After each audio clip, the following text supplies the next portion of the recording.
राम राम राम राम राम। आप सभी के अंदर विराजमान परमात्मा के पावन चरण प्रणाम। राम राम राम राम शासन राम राम शासन।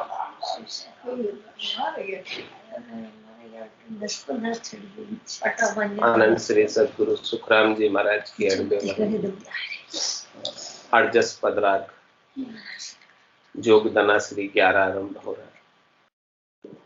महाराज फरमा रहे जंतर मंतर एक न जानू जाड़ा न जपाड़ा को मेरे बे। जंतर मंतर एक न जानू जाड़ा न जपाड़ा को मेरे बे। नामे बेदज दर्द नहीं जानू साहिब शरणे में तेरे बे। नामे बेदर्द दर्द नहीं जानू साहिब शरणे में तेरे बे। अर्ज सुनो अरे सन्मुख दुख ताव सब खोवो बे। अर्ज सुनो अर सन्मुख दुख ताव सब खोवो बे। बिरध तुम्हारो प्रभु में ऐसो सुनियो नारी को नरे होवे बे। बिरध तुम्हारो प्रभु में ऐसो सुनियो नारी को नरे होवे बे। गज का प्रभु फंद तुम्हें काट्या छिन में बायर लिया बे। सुन जो साहिब सिमरथ मेरा बिरध प्रकट ओ किया बे। दुखिया का प्रभु सब दुख काटो इमृत बाणी ले भाको बे। कह तो दास के पासने में लो के बिरध तुम्हारो राखो बे। दास तो प्रभु तुझे पुकारे आन और नहीं माने बे। जिन जिन विधि प्रभु आदि गुसाई हरिजन कछु नहीं जाने बे।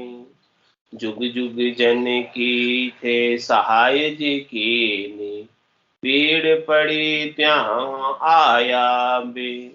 सिमरिया जुग जुग आप पधारे बिरधवा का तुझे गाया बे। कहे सुखी राम सुने हर मेरी मोसामो दिल दीजे बे।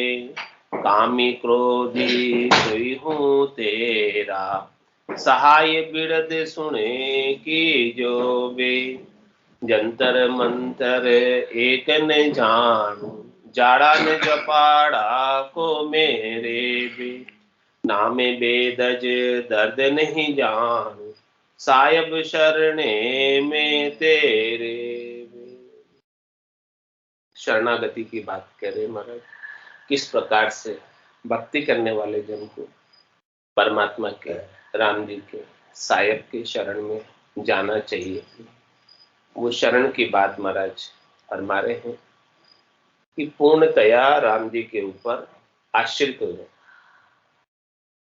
पूर्णतया पातिव्रत्य धर्म का पालन करें, पूर्णतया उनके ऊपर निर्भर हो जाए। किस प्रकार से निर्भर होना? जैसे अबोध बालक होता, छोटा सा बच्चा माँ के ऊपर निर्भर होता है कि सब कुछ वही है उसके लिए। कुछ भी चाहिए तो माँ, माँ के सिवाय दूसरा उसे कोई दिखता ही नहीं, सोचता ही नहीं। उसके सहारा ही माँ का, उसके आसरा ही माँ का। कुछ भी बात हो माँ माँ बस एक ही। तो फिर ध्यान किसको रखना पड़ेगा? माँ को ही रखना पड़ेगा, क्योंकि माँ को पता है कि इस बच्चे का ध्यान रखने वाला मेरे सिवाय कोई कोई नहीं। इसके पास दूसरा कोई विकल्प नहीं, इसके पास दूसरा कोई उपाय नहीं है। ये मेरे ही भरोसे, ये मेरे ही आश्रय है। मैं ध्यान रखूंगी तो ही ये इसकी रक्षा हो पाएगी। ऐसी बात को माँ जानती और बच्चा भी वही बात है। महाराज कह रहे आप भी ऐसे बच्चे क्यों नहीं बन जाते परमात्मा के लिए। परमात्मा आपकी माँ है और आप उनके छोटे से बच्चे। जो कुछ चाहिए परमात्मा को वो सब व्यवस्था करेंगे। योग क्षेम बहान्य सब कुछ वो ही करने वाले, सब ध्यान हुए रखने। यदि उनको पता है कि इसके पास दूसरा उपाय है तो परमात्मा कहेंगे करने दो, कर रहा है करने दो। इस प्रकार से बच्चा जब बड़ा हो जाता है तब वो अपने पैरों पर खड़ा हो जाता है, तब माँ फिर उतना ध्यान नहीं रखती। कर रहा है करने दो, खेल रहा है खेलने दो। जब तक वो अपने पैरों पर नहीं था, आत्मनिर्भर नहीं हुआ था, तब तक तो उसका पूरा एक एक चीज का ध्यान रखते थे। तुम्हारा चेहरा आपको भी एकदम छोटा सा नन्हा सा इतना सा बालक परमात्मा के लिए बन जाना, तो सारी व्यवस्थाएं आपकी परमात्मा अपने आप ऑटोमेटिक करेंगे। लेकिन पहले आप बालक तो बनो। अपन क्या बनते, मोटे बन जाते हैं। मैं कर सकता हूँ, मैं आ जाता हूँ, मैं कर रहा हूँ। परमात्मा करे तू कर सकता है तो कर, मेरी क्या जरूरत है। तू कर सकता है तो पहले तू ही कर। जब तू थक जाए तब आ जाना मेरे पास, तब मैं कर दूंगा। तू मना नहीं करता, उससे भी नाराज भी नहीं। पहले तू ट्राई कर ले, तेरे से जो होता है बन पड़ता है कर ले, और जब नहीं होता तब आ जाना मेरे पास, तब मैं तो कर ही दूंगा। मेरे पास तो किसी को मना करने का नहीं, मैं किसी को मना करता भी नहीं। जो कोई भी मेरी शरण में आता है मैं सबकी रक्षा करता। शरण में आए हुए चाहे दुश्मनी क्यों ना आ जाए, उसको भी मैं शरणागति से रक्षा करता। विभीषण आया कि नहीं आया दुश्मन के दल से, तो भी भगवान राम ने उसको शरणागति में रखा और सारा उसको लंका का राज तिलक कर दिया। उसने था दुश्मन के दल से लेकिन आया, शरण में आया। शरण में आए को भगवान त्यागते नहीं। तो अपने को भी इस प्रकार से पूर्णतया शरणागति, पूर्णतया समर्पण, पूर्णतया नैचे के साथ परमात्मा की शरण में जाना है। तो क्या कह रहे, जंतर मंतर एक न जानो, जाड़ा न जपाड़ा। ये परमात्मा राम, मैं और कोई दूसरी चीज नहीं जानता। मैं तो केवल आपका नाम जानता हूं और आपको जानता हूं। और मैं इतना भी जानता हूं कि आप सर्वसमर्थ हैं, आप सबल हैं, आप शक्तिशाली हैं, और आपकी आज्ञा के बिना एक पत्ता भी नहीं हिलता, वो भी मैं जानता हूं। और जिसके भी भक्तों की भीड़ पड़ी है, मुश्किल आई है, कष्ट आया है, आप तुरंत सहाय करने के लिए, सहायता करने के लिए आ गए। ऐसा भी विड़द मैंने आपका सुना है, ऐसे भी मैंने आपको जाना है। तो फिर मैं तो और कुछ दूसरी चीज आपके सिवाय जानता ही नहीं, दूसरों को किसी को नहीं जानता। जैसे बच्चा माँ के सिवाय किसी को नहीं जानता, वैसे मैं भी और किसी को नहीं जानता। जंतर मंतर एक न जानो, जाड़ा ने जपाड़ा को मेरे में। मेरे कोई जाड़ों का जफाड़ नहीं है, जंतर मंतर मुझे आते नहीं है। तीन लोकों में सुख प्राप्ति के अनेक प्रकार के जंतर मंतर है, लेकिन साधना करने वाले जन क्या कहें, मुझे किसी जंतर मंतर से लेने के नहीं। मैं सब सुखों से उदासीन हूं, केवल आपके शरण में। तीन लोक सु भया उदासी, जे जन अमर लोक का वासी। क्या कहना है? जो तीन लोकों के सुखों से उदासीन हो गए हैं, तटस्थ हो गए हैं, जिनको तीन लोकों के सुख लेने की इच्छा नहीं रह गई, वही परमात्मा की शरणागति के पात्र होते, वही परमात्मा की शरणागति पा सकते, वही चौथे लोक का साम्राज्य पाते, वही उनके आनंद को प्राप्त करते हैं। तो मुझे तीन लोकों के सुखों से कोई इच्छा नहीं। हे परमात्मा, आपको कृपाई करनी है, मेरे ऊपर दया ही करनी है, तो इतनी दया करना। कह सुखराम दान देव साई, परम पद बिना लेशु में। आप मुझे दान में आपका ही परम पद दे दीजिए। मैं आपके चरणों में ही हमेशा हमेशा के लिए निवास चाहता, आनंद चाहता। आपके चरण सन्निधि मुझे हमेशा के लिए मिल जाए, इसके सिवाय और मुझे कुछ चाहिए, कुछ चाहिए। मुझे न शरीर के सुखों से सरोकार है, न संसार के सुखों से सरोकार है, न इंद्रियों के वस्तुओं के सुखों से सरोकार है, क्योंकि मुझे सदगुरु का ज्ञान प्राप्त हो गया। और सदगुरु ने ऐसा बताया ज्ञान में, इन शरीर संसार इंद्रियों वस्तुओं के सुख में से मेरी आत्मा को कुछ मिलने वाला नहीं।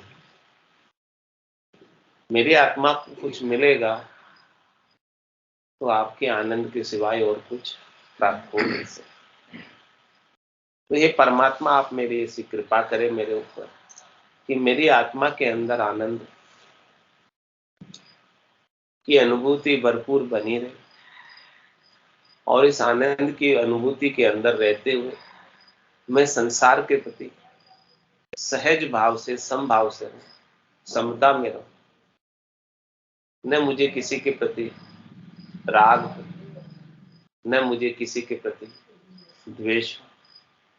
सबको मैं मैत्री भाव से, समता के भाव से, सम्यक दर्शन में रहते हुए, सम्यक ज्ञान को प्राप्त करते हुए, सम्यक चारित्र का यानी सम्यक रूप से रहने का मुझे अवसर आप प्रदान करें।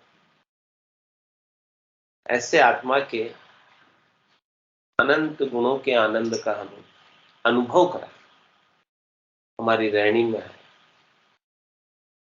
ऐसी शरणागति का भाव, जंतर मंतर एक न जानू, जाड़ा न जपाड़ा वो मेरे। कि नहीं, जंतर मंतर जाड़े जपाड़े किसको सुख पहुंचाएंगे, किसको सुख पहुंचाएंगे, किसके रोगों का निदान करेंगे? शरीर को सुख पहुंचाएंगे, शरीर के रोगों का निदान करेंगे। लेकिन कह रहे हैं कि ये शरीर तो रोगों का ही घर है। एक रोग का आप इलाज कराओगे तो क्या दूसरा रोग नहीं आएगा? आएगा। तो ये जितने भी इलाज शरीर के कराए जाएंगे वो सब इलाज थोड़ी देर के शनि के नाशवान।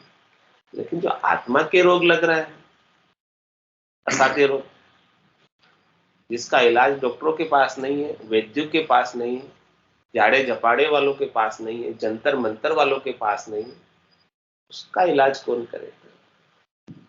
पुनरपि जननम पुनरपि मरणम पुनरपि जननी जठराशय, ये बहुत बड़ा रोग लग रहा है साहब। ये रोग असाध्य है। इसका इलाज, इसकी गोली, इसका इंजेक्शन, इसकी दवाई बनी नहीं आज दिन से।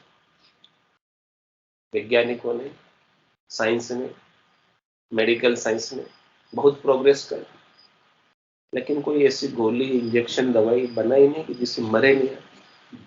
बनाई। कितने अनुसंधान हो गए, कितना विकास हो गया, लेकिन आज दिन तक ऐसी कोई गोली बनी अमर होने की? मरे ही नहीं, एक बार आ जाए फिर मरे नहीं, ऐसी कोई बनी क्या? नहीं बनी। अपन कहते साइंस ने बहुत प्रोग्रेस कर ली, विज्ञान बहुत आगे हो गया, लेकिन आगे हो गया तो ऐसी गोली तो बननी चाहिए ना, ऐसा इंजेक्शन, दवाई कुछ तो बन जानी चाहिए अभी तक कि जिससे फिर अमर हो जाए। लेकिन संत सदगुरु केवली भगवंत कहते हैं कि अमर होने की औषधि हमारे पास है। वो औषधि को आप ले लो, वो औषधि दवाई ले लोगे तो आप निश्चित रूप से अमर हो जाओगे। फिर नहीं तो जन्म में आओगे, फिर नहीं मरण में जाओगे। ये जन्म आपका, ये शरीर आपका अंतिम। ऐसी औषधि वो बख्शिश कर, राम नाम की औषधि जो अटपेरी खाए, राम चरण रुच पुच रहे 84 कट जाए। क्या करें? ये राम नाम की जो औषधि, इस औषधि को 8 पोर लेने के क्या, 24 घंटे अपनी रसना से खाते पीते उठते बैठते काम करते हुए भी, हाथ काम मुख रंग, हृदय सांची प्रीत, दरिया ग्रस्ती साधकी आही उत्तम। ऐसी औषधि का 8 पोर सेवन करना 24 घंटे। हाँ हाँ। और ये औषधि का सेवन करने से अमृत बरसता है, और जिसने अमृत का पान कर दिया, अमृत का सेवन कर दिया, क्या भला वो मर सकता है अमृत सेवन करने के बाद? ऐसा अमृत श्रेष्ठ ये राम नाम का राम रसायन। हाँ, और यही अमृत सच्चा अमृत है। इसी अमृत को पाकर सब संत अमर हुए, सब केवली भगवंत अमर हुए। ऋषभदेव स्वामी से लगाकर महावीर स्वामी तक अमर हुए। उनकी आत्माएं भी निर्वाण को प्राप्त हुई, परम मोक्ष को प्राप्त हुई, परम आनंद को प्राप्त हुई। तो महाराज कह रहे हैं कि जंतर मंतर जाड़े जपाड़े से तो शरीर का थोड़ा सा क्षणिक, थोड़े से समय के लिए सुख की अनुभूति, लेकिन हमें तो हमेशा हमेशा का सुख चाहिए। थोड़े से सुख से हमारा पेट नहीं भरता। जो सुख चाहे तू सदा, शरण राम की के नानक मेरे मना। ये दुर्लभ मानुष सुख का सागर राम है, दुख का भंजन हार, राम चरण तजिए बजिए बार। तो कह रहे हैं कि शरीर के सुखों की तो मुझे प्रधानता है ही नहीं। शरीर के सुख मिल भी जाएंगे तो भी कोई खास बात नहीं, और नहीं भी मिले तो खास बात, क्योंकि अब हमारे लिए शरीर की प्रधानता इतनी रह नहीं गई। पहले तो बहुत थी, जब तक ऐसा आनंद प्राप्त नहीं हुआ था तब तक हमारे लिए शरीर ही मुख्य था। हम शरीर को ही मैं मानते थे, और शरीर से संबद्ध संसार को ही मेरा मानते थे, और हम इसी में सारे समय को लगा रहे थे। लेकिन जब से सदगुरु का ज्ञान प्राप्त हुआ, तब शरीर अलग है, मैं अलग हूं, ऐसी अनुभूति होने लगी, ऐसा अनुभव में आने लगा।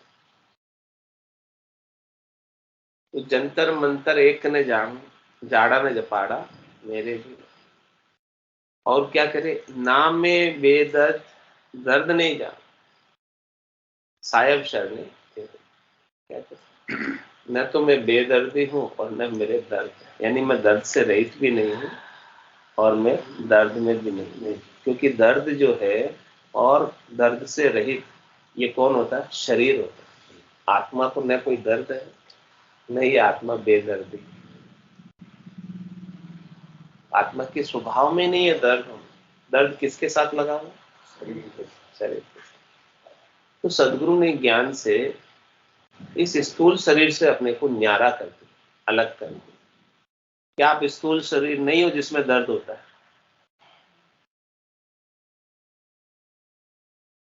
आप सूक्ष्म शरीर भी नहीं हो, मन बुद्धि चित्त अहंकार भी आप नहीं हो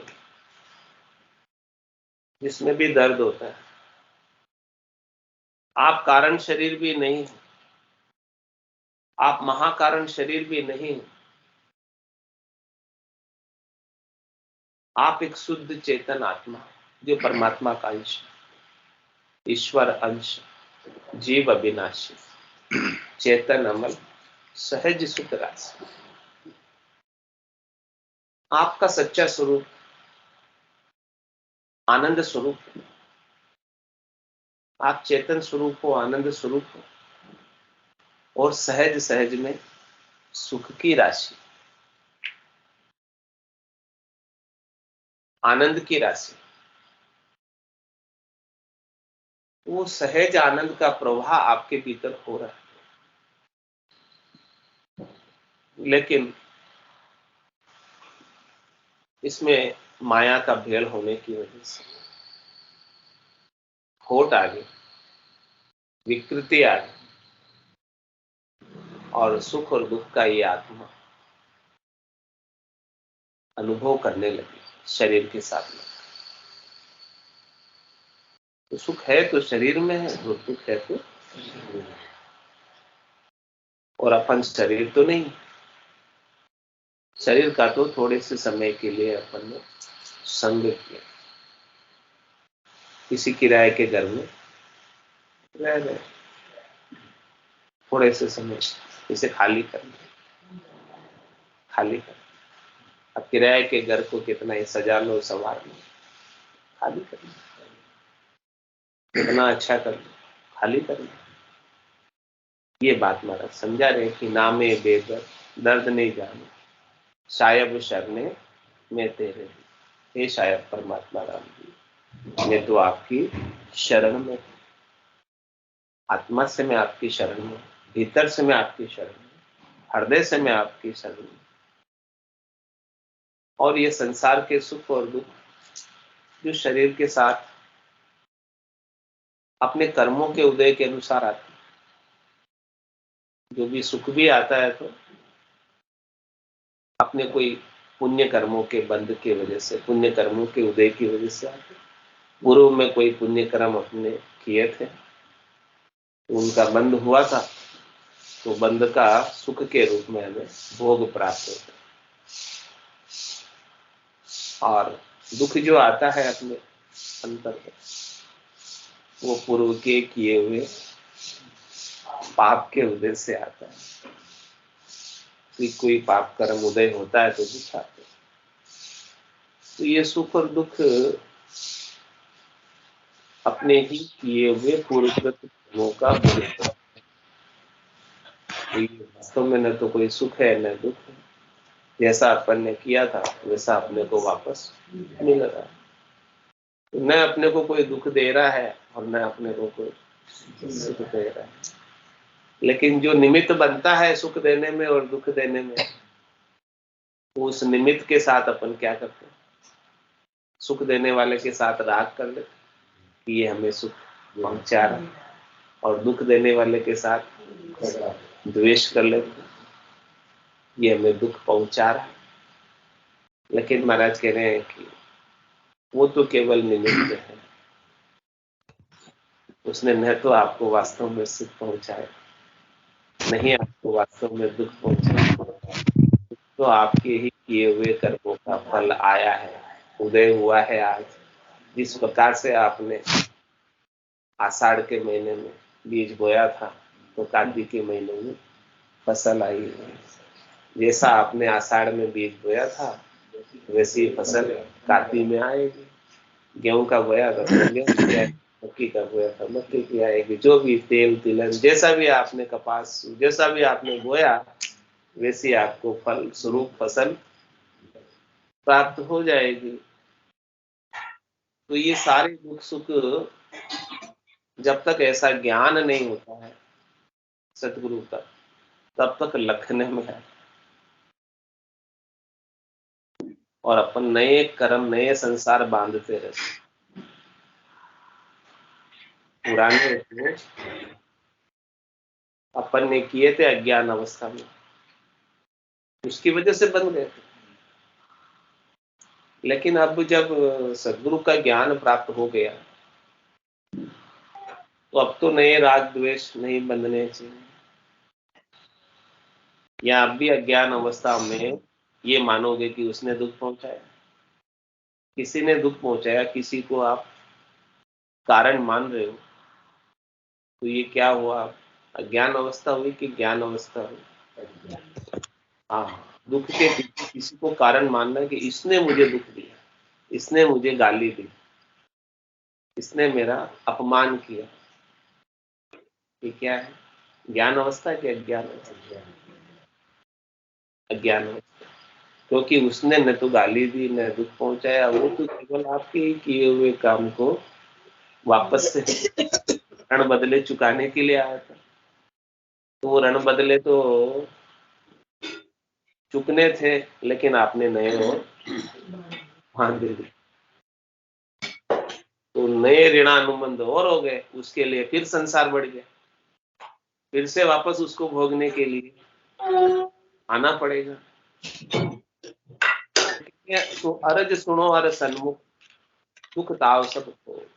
हे परमात्मा राम, आप हमारी अरज, हमारे अंदर जो दुख और ताव है, जो हमें दुख और सुख की अनुभूति हो रही है, सापेक्षिक है, मन के कारण हो रही है। जब ज्ञान अवस्था प्राप्त हो जाती है, आत्मा जब अपनी अवस्था के अंदर ज्ञान गुण का प्रवर्तन कर लेती है, तब न दुख दुख रहता है, न सुख सुख रहता, चला सुख दुख दोनों अज्ञानी के, ज्ञानी माने नहीं। रामचरण गिरी सिंधु जल से दर्पण कहने कि दुख और सुख के जितने भी ताव है, सब आप मिटा, ऐसी हमारे ऊपर कृपा, ऐसे हमारे बुद्धि के ऊपर विवेक जागृत कर, ऐसी समझ हमारे भीतर विकसित कर। वो परमात्मा की कृपा से जब संत सदगुरु केवली भगवंत मिलते हैं, तो ऐसा ज्ञान बख्शिश कर, उस ज्ञान का ही जोर चलता, ज्ञान की ही ताकत चलती, ज्ञान का ही बल होता है।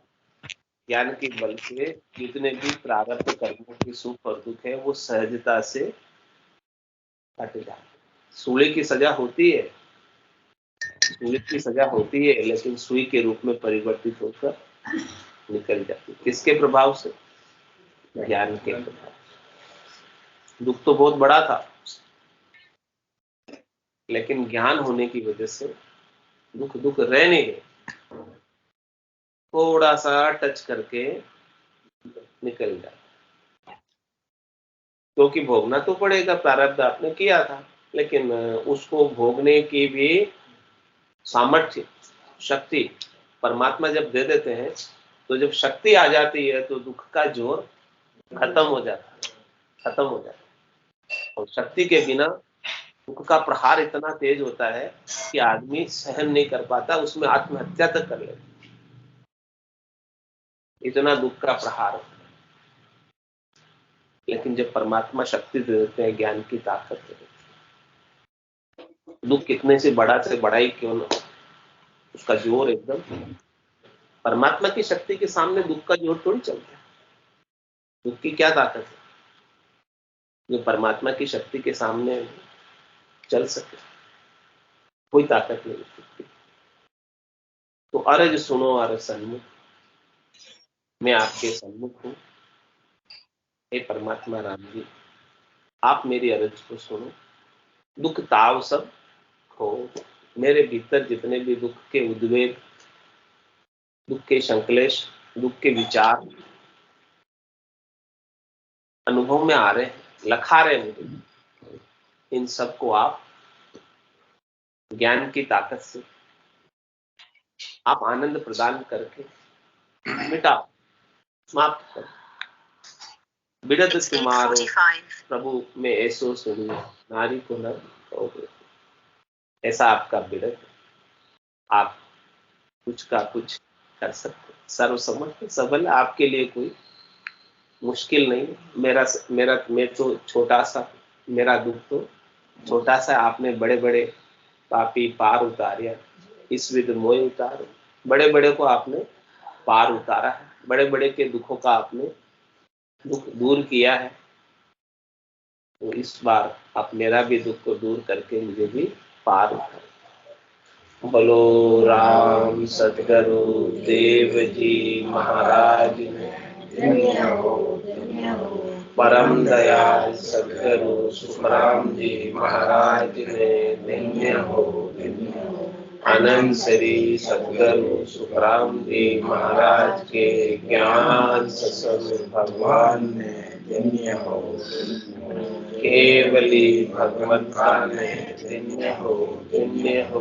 देवातारण जहाज ने, धन्य हो, धन्य हो। मोक्ष के मालिका ने, धन्य हो, धन्य हो। अनंत कोटि संतान ने, धन्य हो, धन्य हो। राम सभा में राम राम सा राम राम सा राम राम राम राम राम राम राम राम राम सा राम राम सा राम राम राम राम राम राम राम राम। राम सर।